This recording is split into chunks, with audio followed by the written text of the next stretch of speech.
Днес сме пред щанда на Бузмов, един много познат бранд за колбаси и не само. До мен е собственика и управителя на компанията. Представете се, моля. Здравейте, Ивелин Бузмов се казвам. Занаятчия месар от 1989 година, със сигурност. Това ми е достатъчно.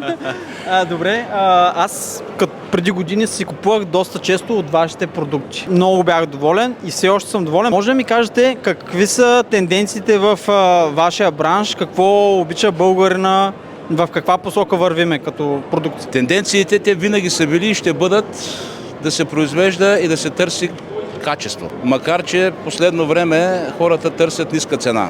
А ниската цена няма как да бъде високо качество. Това е абсурдно. Къде са двете неща? Къде се преплитат и как може да се получи тази комбинация? Хем добра ниска цена достъпна, хем високо качество. Няма как да стане. Значи високото качество си струва си цената.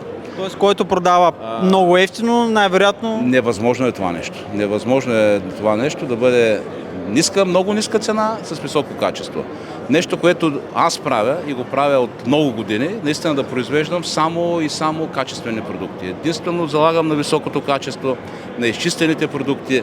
Последно време това ме е така, как да кажа, мечтата била от много отдавна да правя 100% истински продукти, като високо качество, те винаги са били качествени, но сега тук на тази месомания представяме продукти без нитрити, без фосфати, без каквито и да било добавки. 100% натурални продукти от 100% българско охладено месо, транжирано в нашата фабрика, произведено с уникални вкусови качества от породата, старата българска порода, бяла дунавска свиня, са няколко продукти. Вие ли се отглеждате? Не, те са две различни неща, да си животновът и да си месар са две различни професии. Какви аз продукти? Аз съм си месар 36-37 година вече. Добре, какви продукти продавате, предлагате? Предлагаме всякакви продукти. Като почнем от сурови меса, малотрайни колбаси, варено пушени, сухи, всичко, което може да се... Има ли нещо, което не предлагате, а искате да предлагате на българския потребител? Ами няма такова. Нещо очаква ли се да се пусне на пазара скоро до година, от началото на другата година или? Това, което го имаме напълно достатъчно като гама и просто хората, които пазаруват у нас, трябва да са убедени, че купуват на 100% качество. Качество на много високо ниво. Защо да изберат вас, а не някой друг? Има много поп-брандове. Казвам ви директно, моята внучка е на 4 годинки сега. От 9 месеца е прояла захранена с кренвирши, който предлагаме на цяла България.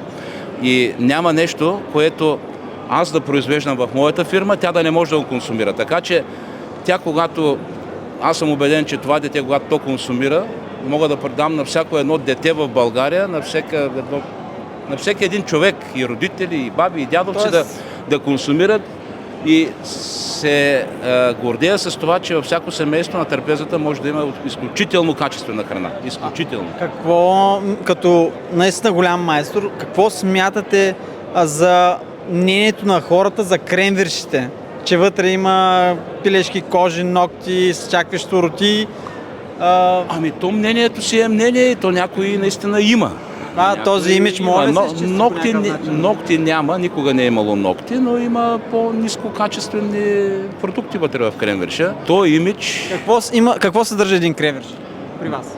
При нас съдържа свинска плешка и полутлъсто месо от гърди. Това е при нас съдържанието на един кренвирш. Свинско месо. Ако трябваше да ми предложите най-добрия ви продукт, кой би бил той? Най-добрия, вашето сърце, което ви е.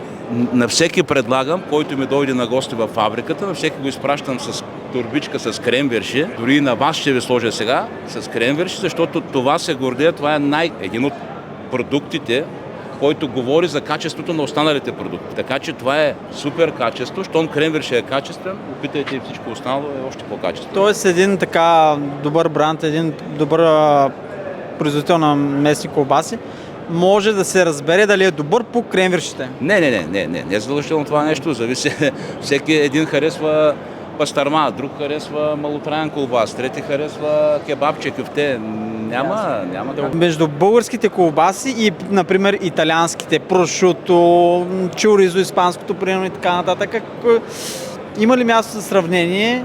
Ами, място за сравнение или си е до култура? Всяка страна, да, си има собствената култура. Еквивалента при нас на италианското прошуто са пастърмите, които са от другата страна. Пастърмите. Да. Много ви благодаря. И аз ви благодаря. Испанците всички, но ние сме най-добрите. Нали така? Ами, за България сме най-добрите. И аз така Твърдя го смятам. това нещо, защото стоя зад качеството на продуктите. Добре, желаем успех на бранда. Не Аз се крия Ще- и с гордост мога да ги представя.